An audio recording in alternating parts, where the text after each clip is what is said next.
आप लोग बेफिक्र रहे, मेरी तरफ से मेरे किसी स्टूडेंट को किसी किस्म का प्रोटेस्ट करने की, कोई मेरे हक में बैनर लगाने की, कोई रोड ब्लॉक करने की कोई इजाजत नहीं। हाँ, सोशल मीडिया पे जरूर कैंपेन चलाएं, वो आपका राइट है, वो हम किसी को मना नहीं करते, मैं चलवाता नहीं हूं लेकिन मना भी नहीं करता। लेकिन उसमें कोई रूड लैंग्वेज, कोई गाली गलौज किसी रियासती इदारे को टारगेट ना करें, खा वो पुलिस का इदारा हो, फौज का इदारा हो, अदलिया का हो। तो आंदा भी मैं इस तरह के मामलात के ऊपर चलूंगा, लेकिन किसी चीज को किसी तरफ आप रिलेट ना करें।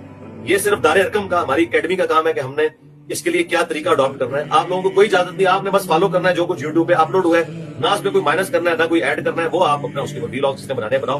और हमारे मुखालफिन जो कुछ कर रहे हैं, यकीन करें कि जितने लोग पीरों से मोहब्बत करते हैं ना, उनसे ज्यादा मेरे स्टूडेंट मुझसे मोहब्बत करते हैं, क्योंकि वो अपने पीरों को छोड़ के इधर आए हैं।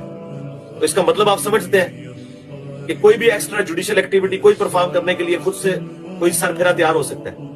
ये अल्हम्दुलिल्लाह मेरी तरबियत है कि हमारे कभी किसी स्टूडेंट ने, जो पाकिस्तान में फिरकों से बढ़ के जिनकी तादाद हो चुकी है अल्लाह के फजल से, कभी कोई रोड ब्लॉक नहीं की है, कभी किसी मस्जिद में जाके कोई पत्थर नहीं मारा किसी फिरके की, नमाजें इनके पीछे पढ़ते हैं, चंदे इन्हें देते हैं। और तुम्हारे बुजुर्गों के लगाए हुए दरख्त के फल तुम लोग हो, जो दुनिया के लिए अमन में एक समझ लो रुकावट बने हुए हो, और हमारे फल देख लो हमारी जिंदगी में। आप बताओ कि बड़ा बुजुर्ग फिर कौन है तुम्हारी डॉक्ट्रिन के अंदर? अच्छा असद भाई, इस टाइम पे सबसे हॉट टॉपिक जो है वो इंजीनियर मोहम्मद अली मिर्ज़ा का है जी।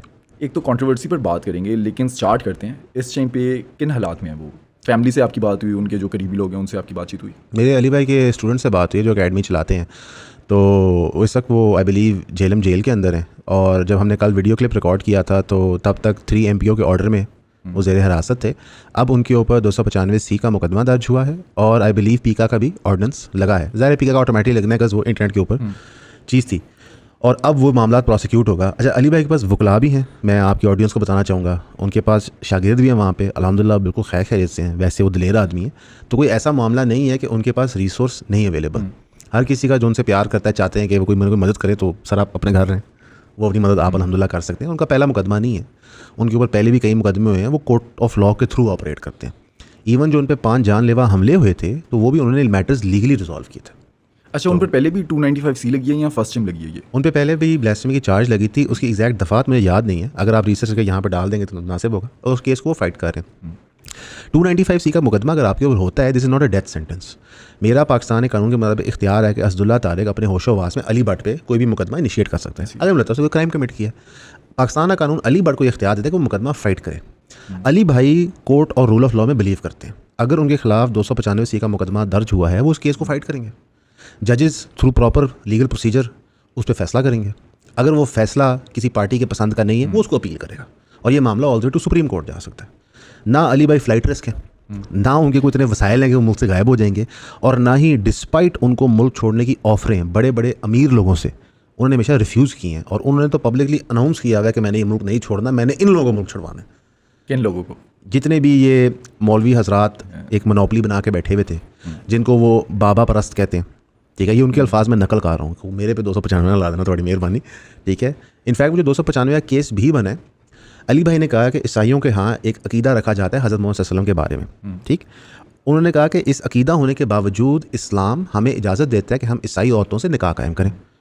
हम यहूदियों के गलत अकीदों के बावजूद ईसा अलैहिस्सलाम के बारे में उनका ज़बिया खा सकते हैं। तो वो बताते इस्लाम कितना टॉलरेंट रिलीजन है कि डिस्पाइट आप हमारे पैगंबर के बारे में कोई गलत चीज़ सोचें, हम आपके साथ कारोबार भी करते हैं, रिश्ते भी कायम कर सकते हैं। तो ये इस्लाम का एक हुस्न है, खूबसूरती है। वो पुठा पै गया, ठीक है, वो बंदा बता रहा है इस्लाम की टॉलरेंस, तो मौलवियों ने 295C उनके ऊपर लगा दिया। अच्छा, वैसे इन बातों में मोहतात नहीं रहना चाहिए, मतलब कि आप पॉडकास्ट में बैठकर इस तरह की बातें कर रहे हैं जो कल को गलत कॉन्टेक्स्ट में यूज़ की जा सकती हैं। इसलिए कोर्ट्स है ना अली भाई, मैं तो नहीं देखें, अगर वो जो आलिम है उनको लगा है कि अली भाई ने ब्लास्फेमी की है, तो कोर्ट किस चीज़ के लिए बैठा है? फैसला करने के लिए कि नहीं यार, ये जो पीस ऑफ कॉन्टेंट है इसमें इंजीनियर मोहम्मद अली मिर्ज़ा ने ब्लास्फेमी नहीं की, वो किसी का कलमा नकल कर है, या कोर्ट कह देगा ब्लास्फेमी की है। मैं और आप नहीं फैसला कर सकते। मुझे जो तकलीफ इस बात की है कि अशरफ जलाली साहब, वो भी एक आलिम है, उन्होंने बाकायदा फतवा दे दिया कि अब ये काफिर हो गए और मुर्तद। मेरा ये सवाल है कि क्या रियासत पाकिस्तान का काम है मैटर्स एडजुडिकेट करना, या किसी और इंसान का है? हमारे यहाँ रूल ऑफ लॉ की रिस्पेक्ट नहीं है, तो इंशाल्लाह ये लीगल मैटर है, लीगली रिजॉल्व होना चाहिए। ये जो पिछले अरसे में ब्लास्फेमी गैंग के सारे केस चल रहे थे, बहुत सारे लोगों ने हमारा मौक़िफ़ पूछा, हमने कहा जी कि ब्लास्फेमी हुई है, बिल्कुल सज़ा मिलनी चाहिए। क्यों नहीं मिलनी चाहिए? कानून के मुताबिक। सर हम नबी से मोहब्बत करते हैं, हमें हमारा कुरान अजीज़ है, इस्लाम, इसमें क्या शक है। लेकिन अगर कोर्ट को महसूस होता है कि भाई हमें मैटर का चेक करना चाहिए, कोई हेरा फेरी ना हुई हो, वो भी होना चाहिए। आप नहीं चाहते कोई इनोसेंट बंदा कन्विक्ट हो, ठीक है, और आप नहीं चाहते कि क्रिमिनल बंदा गेटवे करे, तो आप सिस्टम को इम्प्रूव करते रहते हो। यहाँ पे एक मौक़िफ़ कायम कर लिया जाता है बंदे के बारे में अदालती फैसलों से पहले, और उसके ऊपर तुन दिया जाता है। इसमें हम डकी की मिसाल ले लेते हैं। डकी ने क्राइम कमिट किया कि गैम्बलिंग और बेटिंग ऐप्स को प्रमोट करने का, ऐसी।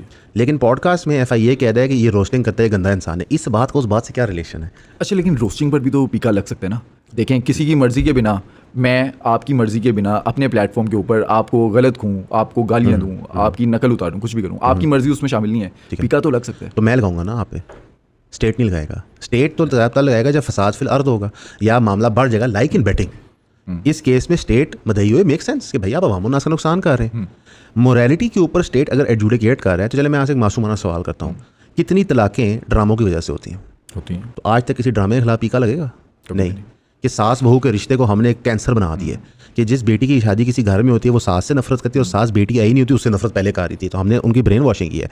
तो अगर डकी ने हमें गालियाँ सिखाई हैं, तो तलाक जो है मैंने तो ड्रामों से सीखी है, तो पहले लगाएं पीका। ये एक रिडिकुलस स्टेटमेंट है ना।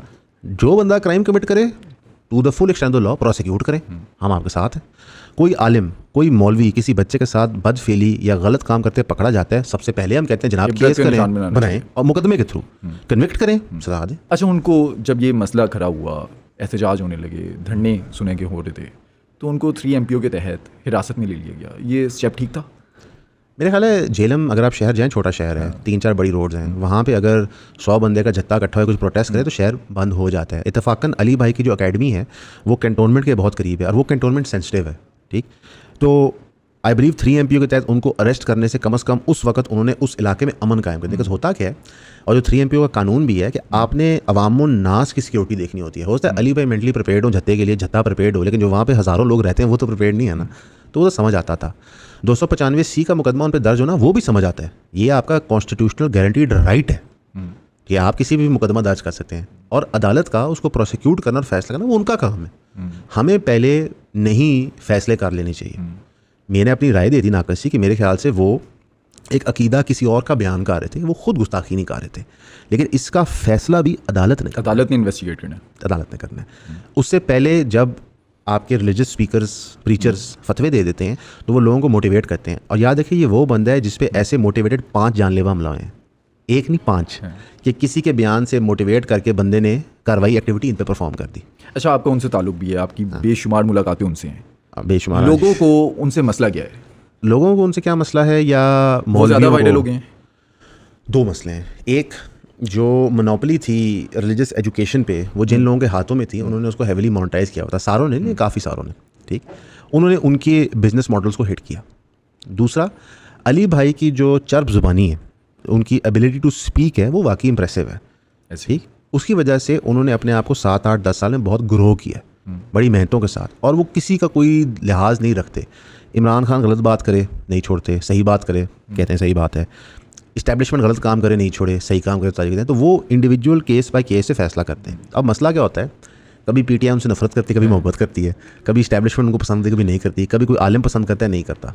अगर एक आम बंदा जो उनको सिर्फ और सिर्फ शॉर्ट सी हद तक सुनता है या पॉडकास्ट देखता है, जानना चाहे इंजीनियर मोहम्मद अली मिर्ज़ा कौन है, क्या वो मजहबी स्कॉलर हैं, क्या वो इन्फ्लुएंसर व्लॉगर हैं, जैसे कि हम लोग व्लॉग करते हैं, उसमें हम किसी पर भी बात कर लेते हैं, जो हॉट टॉपिक है उस पर हम बात कर लेते हैं, क्योंकि एक स्कॉलर का PTI पे, इस्टेब्लिशमेंट पे बात करना बनता नहीं है।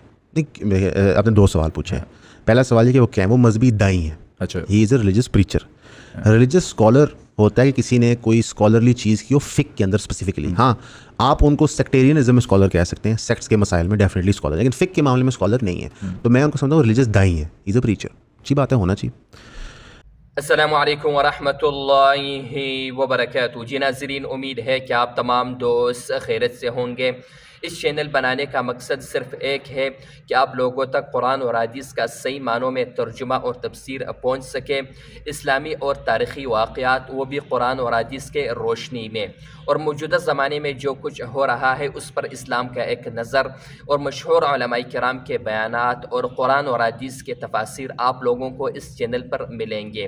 तो आप लोगों ने भी कंजूसी नहीं करना, इस चैनल को अपने साथ सब्सक्राइब करें और इस्लामी और तारीख़ी वाक़यात अपने दोस्तों के साथ शेयर करना न भूलिए। ये सवाबी दायरीन में आप हिस्सा ले सकते हैं। आपने इस चैनल को सब्सक्राइब करना है और रोज़ाना के बुनियाद पर मशहूर उलमाए किराम की 1 या 2 वीडियो रोज़ाना इस चैनल पर अपलोड होंगे, तो आप लोगों ने इसको ज़रूर वॉच करना है। और जो इस्लामी और तारीख़ी वाक़या आपको पसंद आए, आपने उसको अपने दोस्तों के साथ शेयर करना है ताकि आप सवाबी दायरीन में हिस्सा ले सकें। तो इस चैनल का बुनियादी मकसद मैंने आपको शुरू में बताया एक ही है, वो है कुरान और हदीस का सही मानों में तर्जुमा और तफसीर, और इस्लामी और तारीख़ी वाक़यात वो भी कुरान और हदीस के रोशनी में, और मौजूदा ज़माने में जो कुछ हो रहा है उस पर इस्लाम का एक नज़र। तो इस चैनल का बुनियादी मकसद ये है। बाकी आप लोगों का काम है इन वीडियो को शेयर करना और मुकम्मल वॉच करना ताकि आप भी सवाबी दायरे में हिस्सा ले सकें।